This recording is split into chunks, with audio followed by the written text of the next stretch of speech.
This is the Adopted Mom Podcast. Adoption may look different for each family, but we need solidarity from other crazy people who took this leap. And that is what we do here. We encourage, we build up, we share the wins and losses.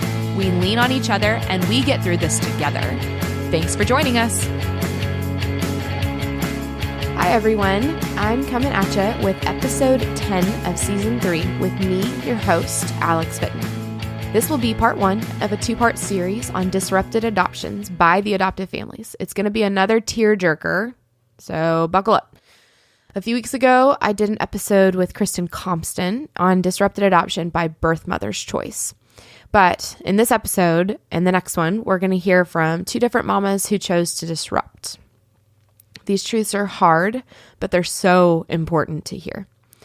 First up, we have a favorite of the podcast, Amy Butler. Amy is so amazing and wise, y'all, and I am so glad she came back to share this part of their story. You're going to get to hear a part of their journey that is darker and harder, and I hope some of you find solidarity and perspective. Before we hop over to the interview, I want to remind y'all to go sign up for my email list and get a free sticker while you're at it. You can do that at theadoptivemompodcast.com/email. And I also want to thank you guys for participating in my giveaway with the Family Seal Company. Be sure to go follow them and share the love, and I'll be announcing the winner this week. Finally, if you found value in this podcast, would you take a minute to go rate and review it on iTunes? It will really help the podcast to be recommended to more adoption characters who need to hear it. So with all that said, let's welcome Amy back to the show. All right, guys, welcome to the Adopted Mom Podcast. And you guys have remembered her from season 1. You've flooded both of our inboxes and completely filled her schedule. And so she's definitely a fan favorite. So welcome back, Amy Butler.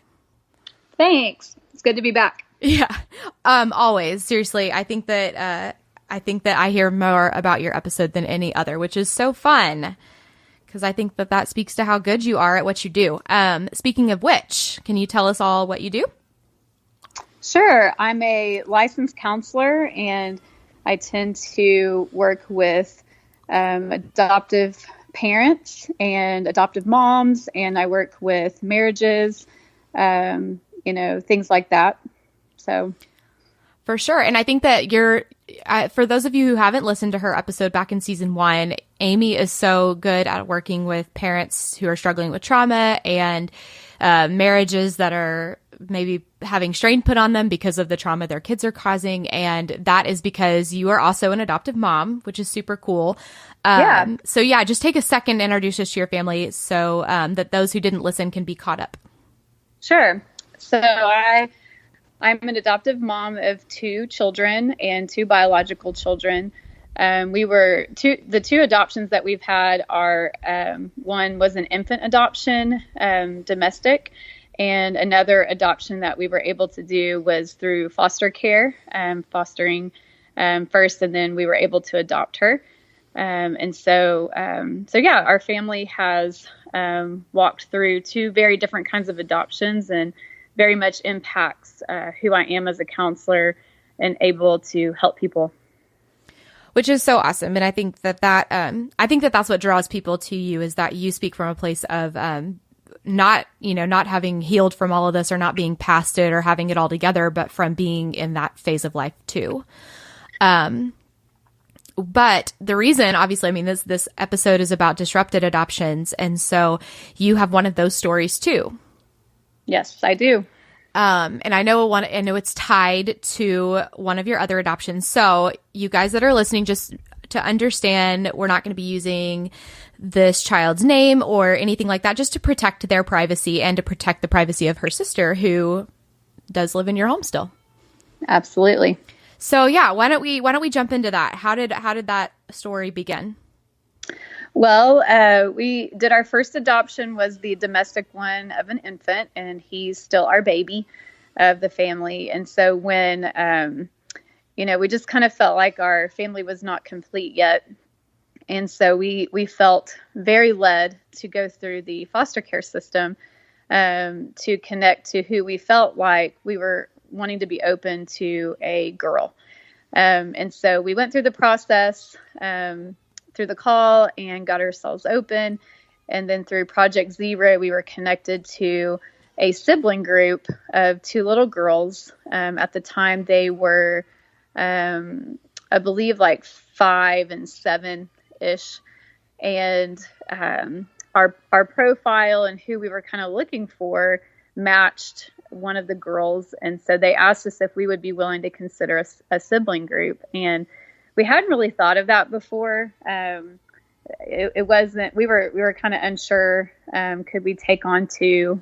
We were kind of looking towards one, but, a lot of the kids that are out there waiting, there's not always just one of them. Sometimes they have siblings. So the girls were half siblings and at times had lived together, at times did not live together. And so I think the state was trying their best to try to keep them together. So we just kind of, looked at the case and looked at the girls' stories and just what all was going on. And at that time, we really felt led to check it out further, went and met with them, and just continued to feel like that is for sure the direction we were supposed to go. So that's where we met them, and that's where we began to get connected to them. Yes. And so just for reference, how long was your disrupted child in your home total? She was in our home for 5 months total. And just to give some perspective for adoptive parents, how long was it before you realized that this was probably not going to work out? Probably the couple of was in our home. It was incredibly intense and stressful, just in general, to have the two girls come into our home. They both have high trauma levels from their backstories. And so, the whole transition was incredibly stressful, painful, just incredibly chaotic. And so, a couple of weeks in, I can kind of remember thinking in my heart and in my head, man, how do we sustain this? How do we keep moving forward? And I started to wonder, are we going to be able to pull this off? So pretty early on, I was beginning to, not feel like we had made a mistake or anything like that. I don't ever remember feeling that, like, oh my goodness, did we make a mistake? It wasn't like that. It was more like, how do we complete this mission, of adoption and or keeping kids safe. And so I can remember pretty early on wondering, are we going to be able to sustain the safety of all the children in this home and continue to get these girls in a place of healing and care? So it was pretty immediate. And I think that's good that you were aware enough of your situation, but I think like a lot of people would do, you're a fighter, and I think every adoptive mom is a fighter to many degrees. Mm-hmm. But so you tried, you were like, we're going to stick this out. We're going to see what happens. And I want to know about that process, because I think anyone would be struggling with shame, guilt, grief, mourning the loss of what you thought was going to happen. Talk to me about some of those feelings and how you worked through them before you guys made this final decision. Yeah, that's a big part of our story, is that process that you're talking about. It was hard. We knew it was going to be hard. We feel like we walked in with our eyes wide open. We did not go in thinking, oh, we're going to save these girls and they're going to be so thankful and so awesome. And, we went in knowing we were asking for hard. Like we knew, and we really felt in our faith that Jesus was saying, walk, go, and so I think through that time, it was kind of a roller coaster of feels. I have a lot of fight in me, and it showed in all the resources I would plug the girls into. They had 7 specialists working on each of them at one given time, meaning OT, ST, PT, trauma therapy, family counseling. I mean, we were being inundated by a tribe around us to help us move forward. That's how intense it was. And so, I'm a pretty determined person. I wanted to just, give it as long as we could to keep being able to say yes. That was ultimately my goal, even if I had those thoughts in my head, like, are we going to be able to sustain? That's the word that kept coming to my heart was, is this sustainable? Can we do this for 10, 15 years and ensure the safety of all involved? And so that was always the question. But, during that, I had a lot of grit, a lot of drive to get these girls to as much care to kind of rehab all that had been neglected or lost prior in their story. And so I was kind of on a mission, so a big part of that 5 months was fighting on her behalf, fighting on my current daughter's behalf. That kept me pretty busy and distracted from how hard it was actually. And so kind of during that time, like as it got closer to the end of that 5 month period of time, it had gotten so, so like the question of, are we going to be able to maintain the safety levels in our home became my answer began saying to myself, no, like we're losing the ability to hold safety in this house. We're trying as hard as we can. We're doing every safety protocol you could possibly imagine. Consulted with everybody you could imagine that has specialty in this area. We did everything we possibly could to provide safety for our home. And, towards the end of the 5 months, it began to become even more of a reality. I don't think this is going to work long term, and there's lots of different reasons for that, but just so kind of towards the end is when I began to, really wrestle internally with, feelings like, checking my own heart, where am I at? Am I just trying to get out of something because it's hard? What kind of a mom does that? What kind of people, that we just didn't want to be those people, whatever that means, that get into something and it looks like we jump out because it was hard. So I did a lot of wrestling around stuff like that. And, really was feeling like, man, I'm just not enough. If I could just sleep less or just not be so tired or weary or emotional, if I just weren't, if I were more of myself, then maybe I could do it. And so, I remember feeling and thinking things like that as I was wrestling through what began to become inevitable, that we were not going to be able to keep the oldest half sister in our home. We were just not able to ensure safety. And that's a deal breaker for me. Yeah, absolutely. I think it would be for everyone, but so many of us let what other people think or what the enemy tries to tell us overcome what we know to be right. And so I want to ask you, when you're late at night during those 5 months, when you would, all the kids would be asleep for like a few minutes and you're sitting there and the negative thoughts start coming and they tell you that you're not good enough, that you're not strong enough, that you're giving up, that you all of those things. What did you start hearing Jesus tell you? To be honest with you, that time was such a dark time for me spiritually. I don't know that during that time, as far as, I feel like I look back on it and I know he was there and I know he was, he was there and guiding my heart, but man, it was pretty dark. And so I kind of just was in a place of where I'm at as a counselor. I kind of leaned on that part of me more than me, if that makes sense. Yeah. I really counted on that part to kind of guide decisions of safety and all that kind of stuff. And, it wasn't until probably about 4 or 5 months after the disruption when I was hanging with Jesus, talking to him about the whole ordeal. I mean, it felt like crisis after crisis. We were just looking back, we just weren't okay.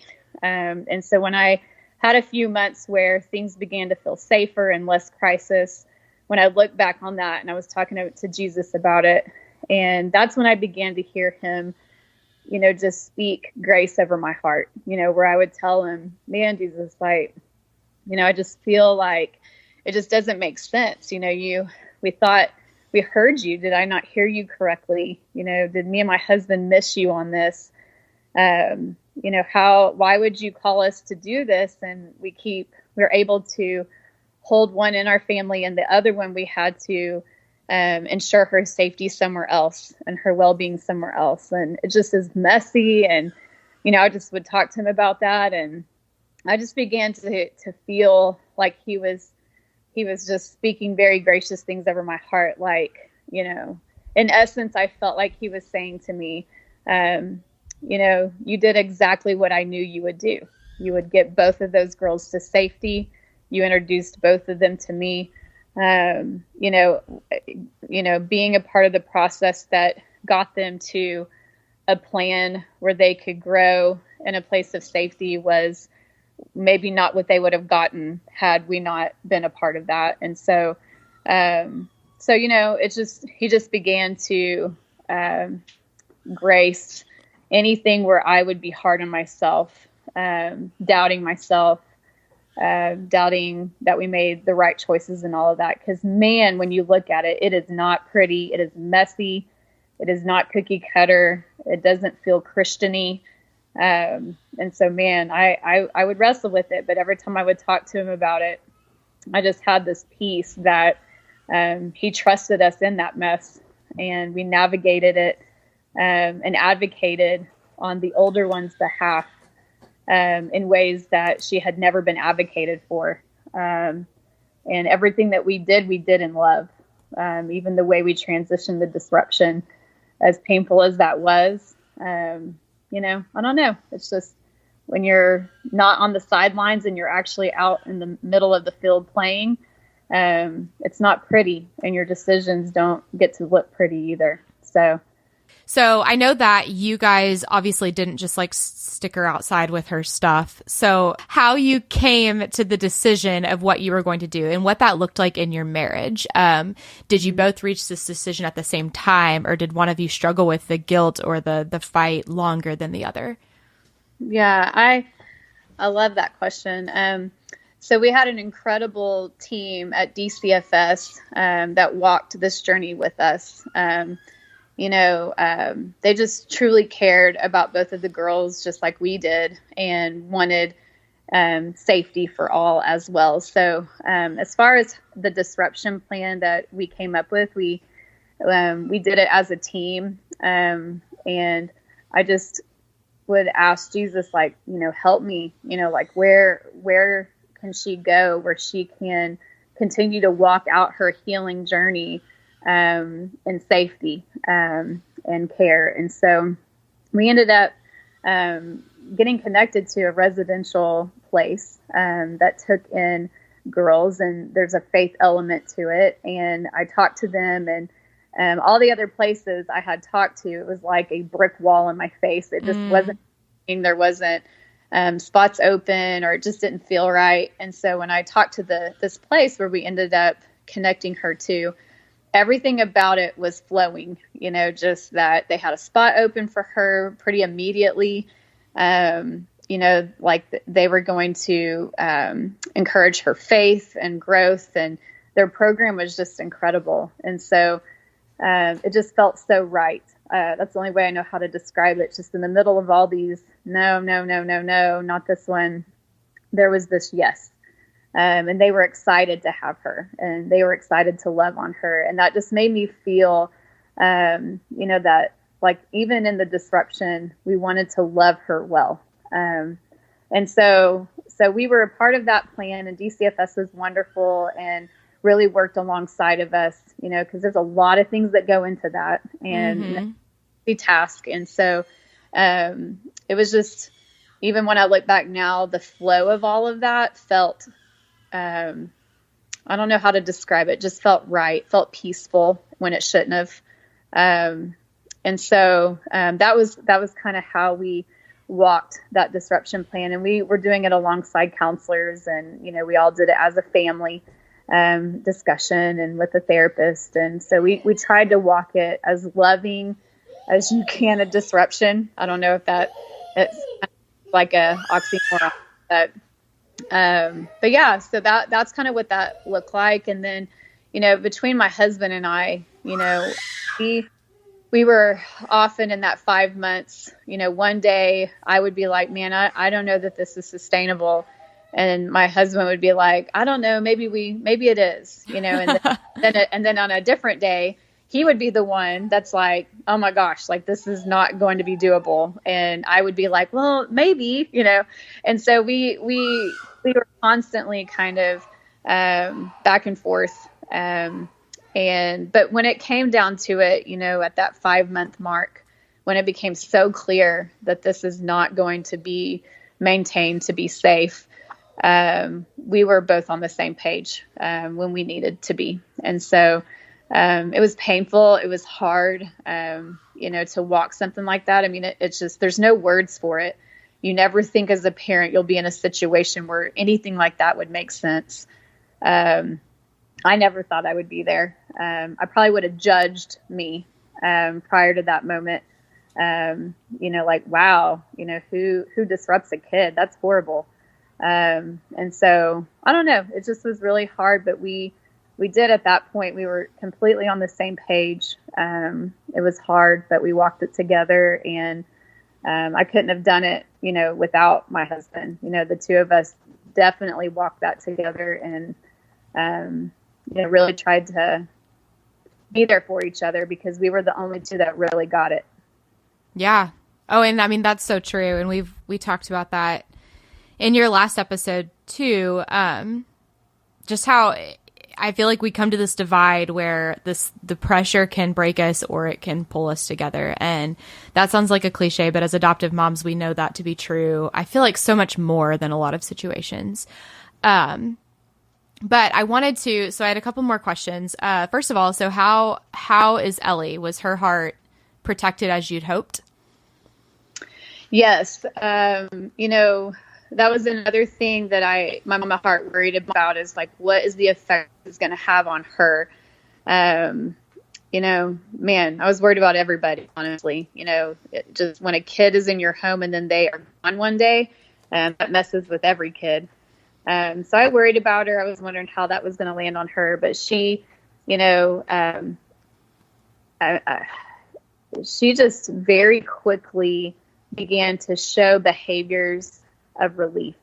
You know, it's hard to describe. You know, the older one, she had so much trauma inside of her and her story, and not to her fault either. I mean, just things that had happened to her, that greatly affected the younger one on a trauma level. And, you know, I think for Ellie, you know, she might have for the first time felt completely safe. Yeah.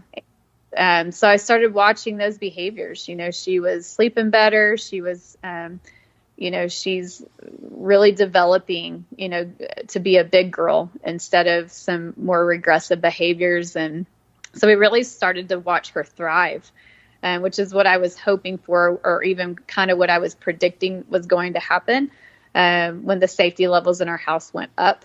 And that is what happened. And, you know, she just took on a little bit of this carefree. It's like we started to get to know her, actually. It's like we started to see her personality come out. And I wanted to always create space that it was okay for her to hurt and to miss her half-sister. And so I would check in on her every once in a while. And every once in a while she would say, you know, I'm sad, I miss her. And I'm like, of course you do. Of course you do. And so we even tried to create contact with the girls, and even that was on a let's see and a supervised level where an adult was always listening. And it began to become not beneficial and healthy. And so they began to have less and less contact per therapist's recommendation. And, you know, now she's not really asking about her, but I continue to ask her because I want her to know it's okay to talk about. And at any point, she might be sad about it again. And so, but really, we see her thriving and doing very, very well. And just the kind of the fruit of a little kid feeling safe. Absolutely. And that's amazing to hear. And I think that that's going to bring grace to a lot of parents who might be in this situation. And speaking of that, this last question I wanted to ask you was, because I've talked to you and I've heard your story before, and I know that a big part of what you learned through that was that she was never yours to fix. And even though you might have thought that in the beginning, or might have thought that if you failed, then everything would fail her, and I think that that you learned that was never the intention, that was never what God had for you or her. And so on that note, if you're talking to parents who might be in this situation where they're letting the shame keep them going, or keep them in a situation that is not healthy for their other kids or for their marriage or whatever else, what would you say to them? Wow. I can even feel that picture as you were painting it. It's super heavy and chaotic. And so number one, would say, do not ever walk that alone. A lot of times in situations like that, families turn in and begin to isolate and begin to try to figure it out on their own because, man, there's just the trauma and the things that go on in those homes are hard to talk about. Not what the normal families probably deal with, and whatever normal is, by the way. Yeah. So I just would say, don't walk it alone. You really do need a well-trained therapist, a community of people that understand walking it with you, so that you have somewhere to turn with all of that. So you're not feeling like you have to make those decisions all by yourself. And that was our case. Like when we made the disruption plan, we were not in that decision alone. That was not just my husband and I's decision.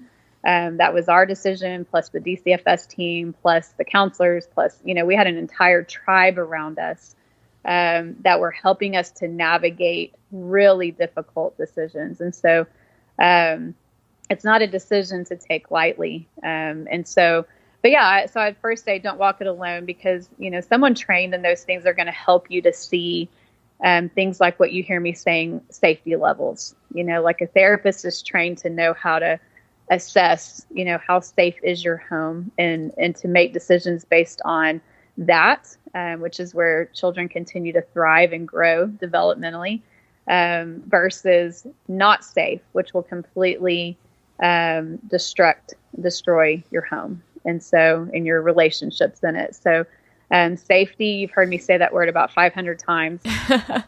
Safety is key. Everyone deserves to go to a home that is safe, and to feel safe. That's their sanctuary, their rest place. So I'd say take it seriously and really be self-aware and look inside of you and say, what's going on? We need help.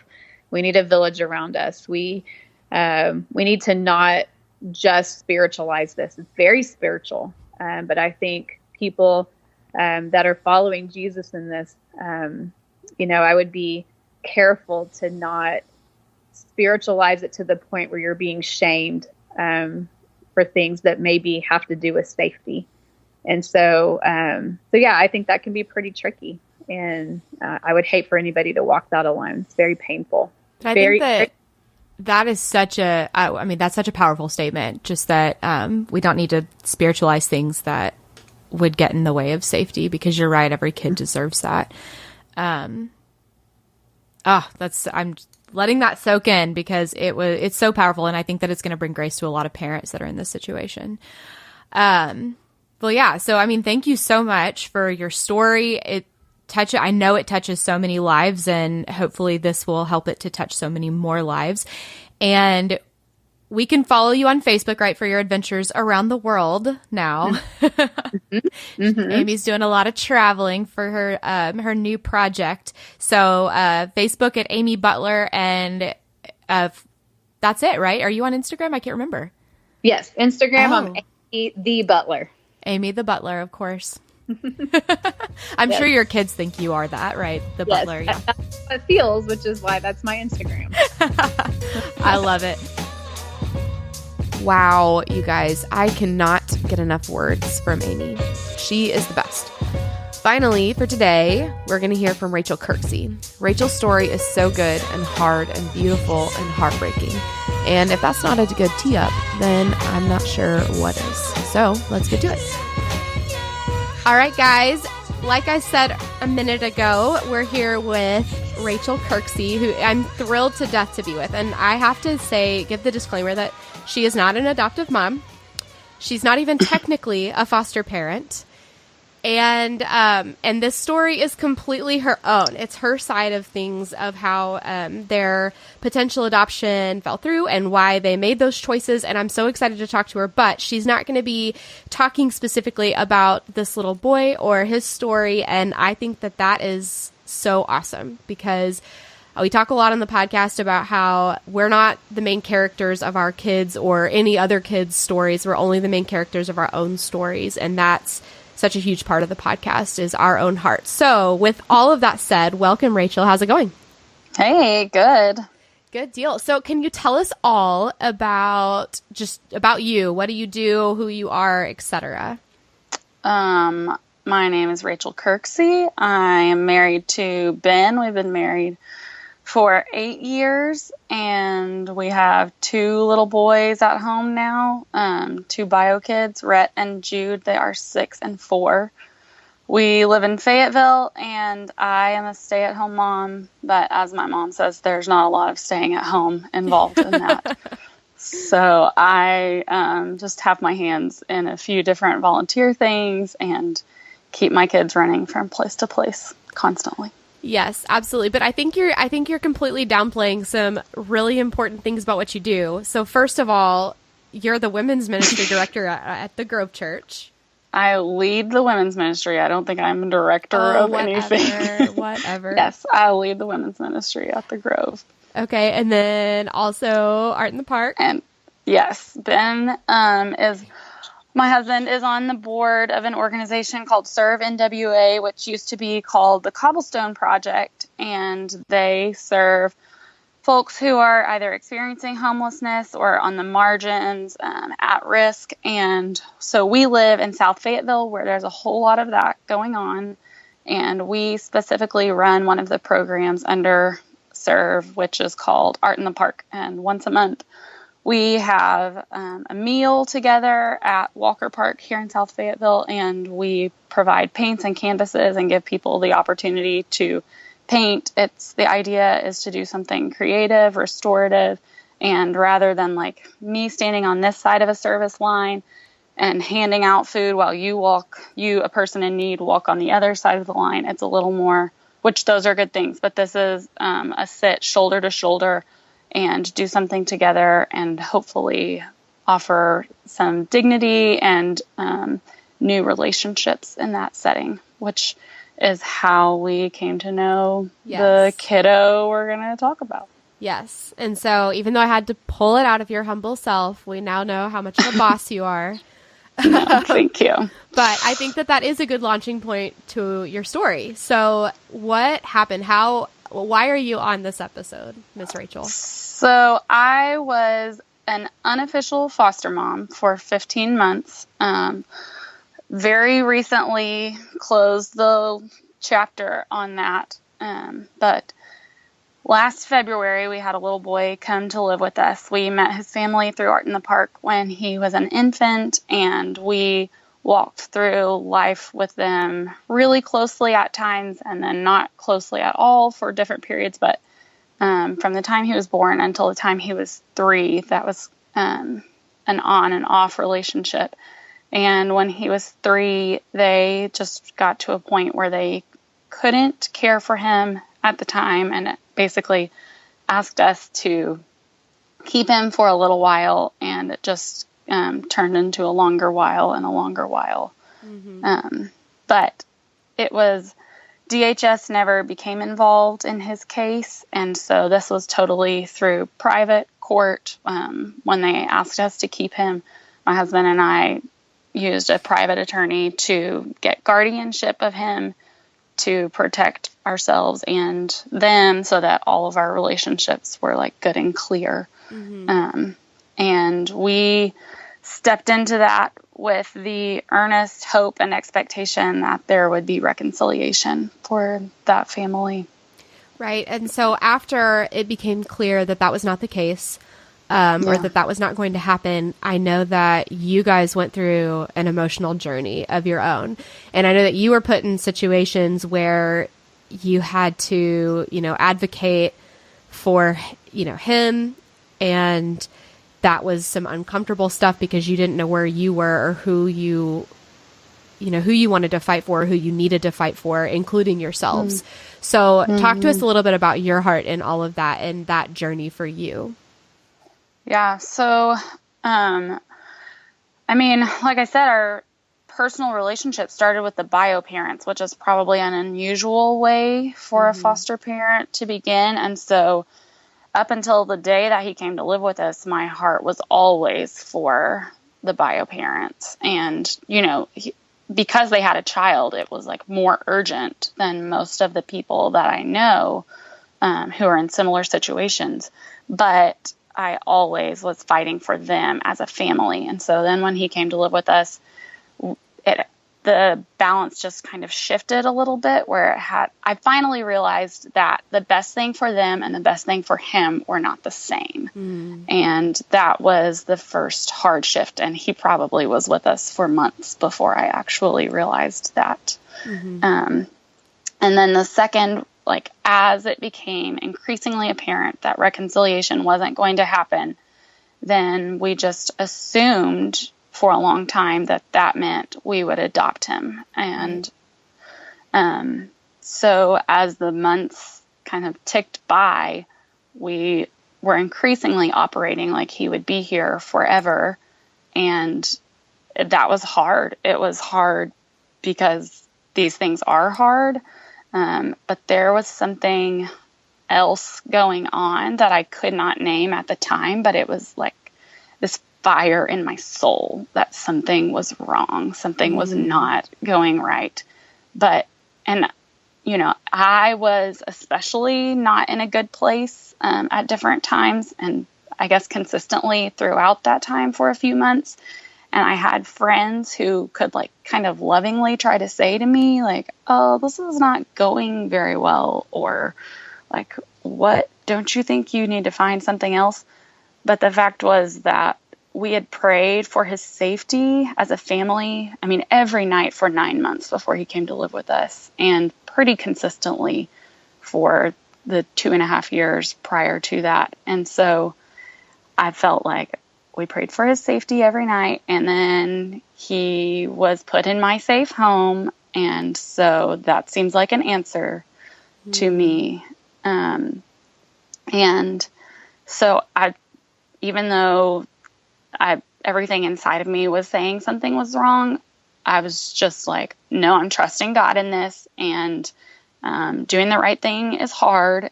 And so that's why this is hard right now. Yeah. And so how long before, I think that it sounds like you probably went through some familiar stages of grief through this whole process that ended in acceptance, but how long do you think that process lasted for you before you finally were able to say out loud to yourself, much less others, that this was not God's plan for your family, and this was not his plan for forever?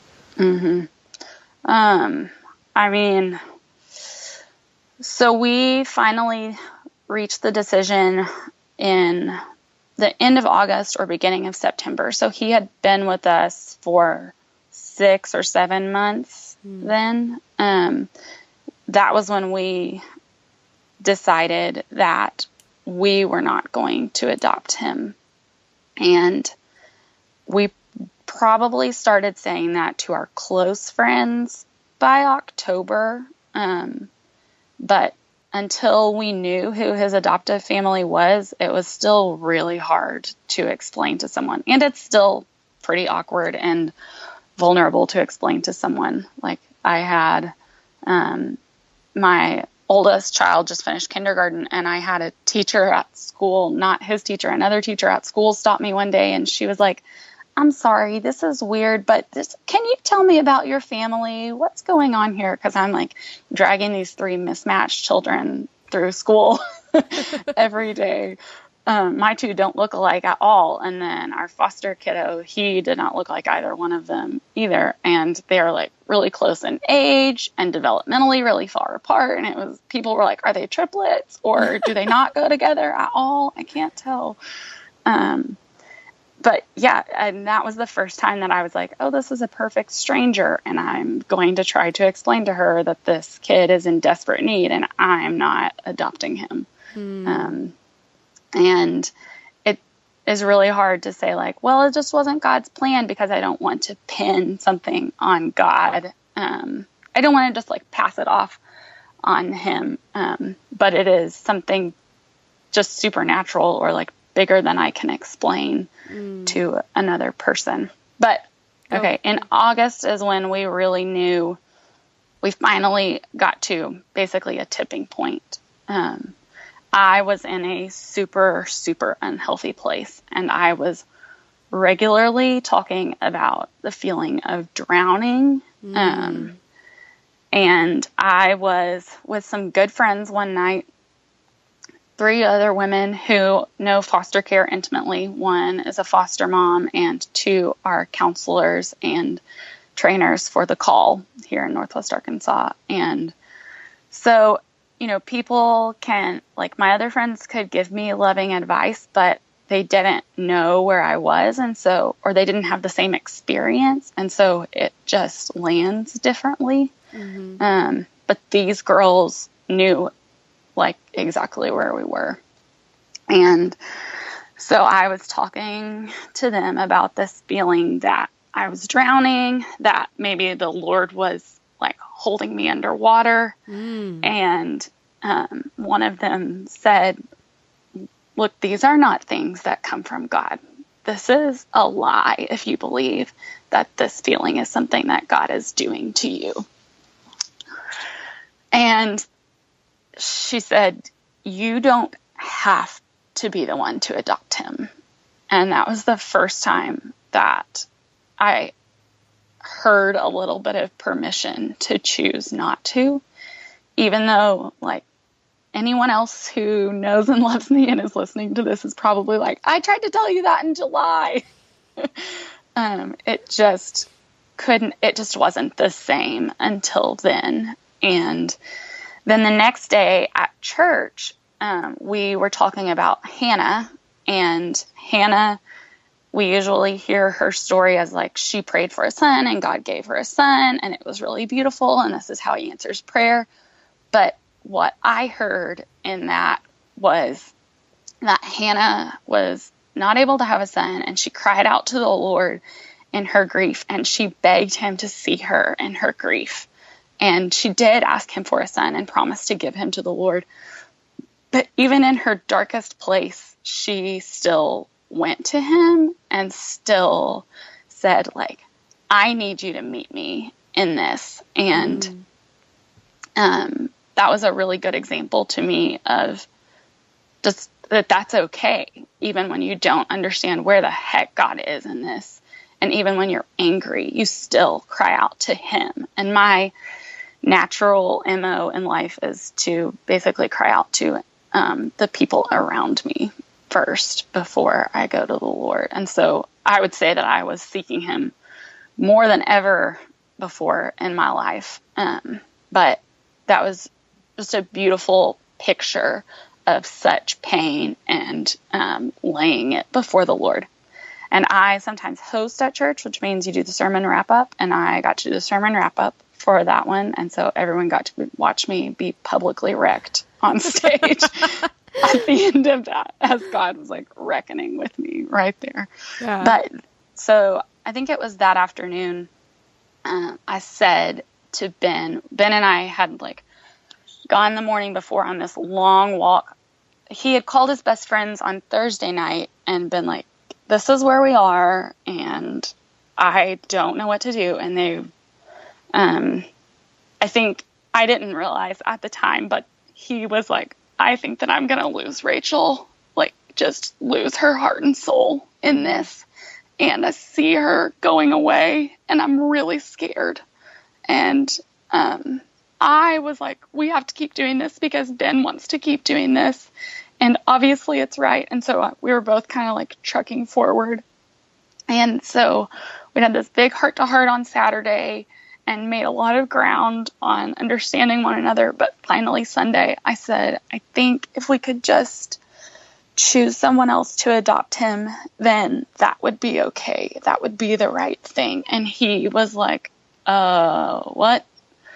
And I kind of tried to explain it. And he said, I actually had this thought like 3 weeks ago, and I've been too afraid to tell you that because it didn't seem like a possibility. And we were in a really unique situation where we found out that it was a possibility legally because of our guardianship order and his parental rights being terminated.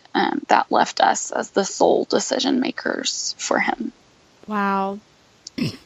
That's some heavy stuff. I mean, I don't know if listeners remember that we go to the Grove Church. I've said that in a few different episodes. And so that's how I know Rachel. And I remember that, that Sunday where, and Rachel and I have been in some like group texts and just mom groups of adoptive moms and foster moms and whatever else. And so I've been a little more connected to her story and seen this process. And so, Rachel, I want to ask you about some extremes in your emotions and see if you can go into detail. And so first, I want to ask you to describe the guilt and shame that you felt, and then move into the peace that you felt. Okay. I felt a lot of guilt and shame about there was some deficiency in me that could not love this child like my own. And even more specifically, I was praying like to just love him at all. And I do and did love him, but in a way that was like not maternal. And so people like see you in the park, and I realize now that I do this to people all the time. If they say they have a difficult child and I watch them in a moment where they're not being difficult, I'm like, but he's so cute and he's so good and he's so sweet. And though there were those public moments, there was just this guilt and shame of choosing not to do it in a community of people who, where I know how great the need is for foster and adoptive parents. I have a lot of friends who are doing it. Like, we have loving families, sufficient support systems. Like, all the checklists that they would tell you to go through before deciding to adopt, healthy marriage, financial resources, whatever they are, like, we probably checked all the boxes on that. And so it just made no sense for us to not do it. And that just feeling of needing to explain myself to everyone, like, well, this is why we're not doing it. Like I said, that's still really hard. And at some point, like I said, my first reaction is to go talk to someone. Like, I'm such an extrovert, it's unreal. And if I have 5 free minutes, I'm going to choose to go out with a girlfriend over stay home and read. Prior to this, like, every single day. And there was a point last year where I realized, like, nobody else can fulfill this need that I have. I need to lean into my husband, and I need to lean into the Lord, because nobody else, not many people understand where we are. And also, I'm trying to prove myself before someone else in a lot of those conversations and justify myself. And it a lot of times just left me more hollow feeling. Yeah. Because I just worked so hard to explain it all away.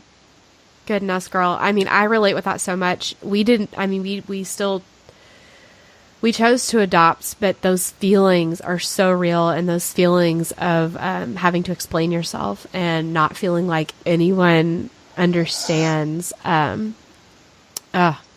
Even just hearing it all over again, I completely relate to that, and I completely understand, and my heart breaks for you that you went through that. And I know that that shame is still something that you're going to wrestle with for a while. But upon making that decision in that moment on that walk with your husband, talk to me about the peace that you felt. Oh, so I really want a metaphor for peace, and I'm in charge of our women's of our women's retreat. And in the spring, the theme was peace, and so I was like still going to counseling regularly at that point, and I was one day like, so we're having this retreat about peace, and I really need to understand what I think about peace before we go into this. And she was like, here you are, just trying to have it all together before someone asks you a question. Like, yep. Okay. So are you telling me we haven't made much ground here yet? But so all that is to say that I want to describe peace as like a grassy meadow that you are just resting in or floating on a cloud or something. But I think there are two kinds of peace. I experienced two kinds of peace in this. There was a confidence that I was in the care of the Lord. And even in that darkest pit where I was saying, like, I think that the Lord has left me is actually forcing this on me, I was this is so weird to say, at the same time, like, but he's the Lord and I know that he is good. And so I trust him in that. And that, looking back on it, was like a 2 feet on the ground and maybe water coming up above my head rather than being in a pool, a body of water and drowning. I don't know if that metaphor works for anyone else, but it does for me. And then the peace of knowing that we've made the right decision.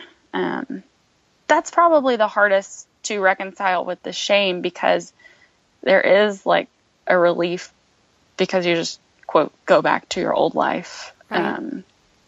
And for a long time, I thought it would just be like a vacation all the time. Like, oh yeah, we're just going back to our old life. Where we only have 2 kids, and that's just easier than 3, much less foster care. His adoption, we got to choose his adoptive family, and we got to make the schedule for his transition, and just the incredible peace that the Lord has given us in that has been like, it's just been affirmed over and over again by this certainty in our souls that he's in the right place. The Lord is really gracious in this situation because he's doing really, really, really well in his transition. And so there's like a visible signal that we've done the right thing. You brought us in at a time where no one else was intervening in this kid's life. And all the systems were just failing to see where he was, and praying for his safety. Never in my life did I think meant him being here in the way that it happened. But you have used us in a way that interrupted the path that he was on. And so all of the pain was worth that. And the Lord has grown me so much in this, and grown our kids in it. And I can see clearly that it is good. I can say that I was not good in all of it, but that the whole thing in total is good. Yeah. You know, it's interesting that you use the metaphor of drowning. I think that is, I don't know. I don't know the word. I don't want to say beautiful because that isn't beautiful, but it resonates with me so much because that is the exact picture that I have had for so long. And you might be about to be the second person that's made me cry on my own podcast, but I'm gifted at that. Oh yes. But I remember telling people that I felt like I was just gasping for breath, like pulling myself over the water just to get a breath constantly. And I still feel like that at times, but I feel a little bit better now. But peace, if someone were to ask me to describe it, I would say it feels like the stronghold on my lungs being let go and me just being able to breathe. And I've experienced that peace, but only through kind of what we've been talking about, only through acknowledging that I'm only the main character in my own story, that I am not here to fix everything. That's not God's plan for me. That's not my lot in life. That's not anyone's lot in life to fix everything or to bear the weight of someone else's story. And it sounds like that's a big journey for you, is just learning that God didn't necessarily have it on your plate to carry his story to fulfillment. And so I know that, we're constantly learning from our stories and our journeys that God has put us on. But would you say now that this was as much for you as it was for him? Oh yeah, absolutely. I mean, what you said just made me think back on the shame discussion, because the greatest shame point for me in this was that what I learned the most was how horrible I am without God. Yeah. Like that every natural tendency in me is angry and selfish and self-protective. And as much as I want to be like standing on the street corner handing out food and hugs every day, really in my heart of hearts is like, no, I want that to be in a little time box over here. And the rest of my life should be pretty smooth and easy. And I just reckoned with my own depravity in a big, big way. Yeah. Oh, girl. I feel ya. All of it. I feel all of it. I'm so excited that we sat down to have this conversation, even though I know it's a deep one and a heavy one. And like I said, I've gotten to walk alongside you for part of this and know a little more of the story than just everyone else you might come into contact with. And I think that is because of the whole, foster care and adoption thing. And so I knew that when I wanted to do this episode, you came to my mind really fast. And so I'm really honored that you chose to share your story here. Well, thanks. I'm honored that you would have me for my awkward little story. You know what? I think it's just so important, and I think people need to hear it, because there are other women out there that are in this situation, or that have been, or maybe they're still wrestling with that shame, or they don't tell people about it because they don't realize that they have that permission. And so my hope and prayer would be that your story would encourage them, and that it would be freeing for them, that this clearly was not God's choice for you, even though it logically made sense, that his path for you was different. And I think that you've gotten to walk that beautifully. So thank you again. Thanks. Thank you, Alex. Thank you for listening to the Adoptive Mom Podcast. I know this stuff is hard, and I hope you found encouragement here. Remember, you are enough, and you're doing a great job. God wants to be at the center of this journey, and he is big enough to redeem all of our mistakes. Don't forget to check out show notes and other resources at theadoptivemompodcast.com. Thanks again for listening.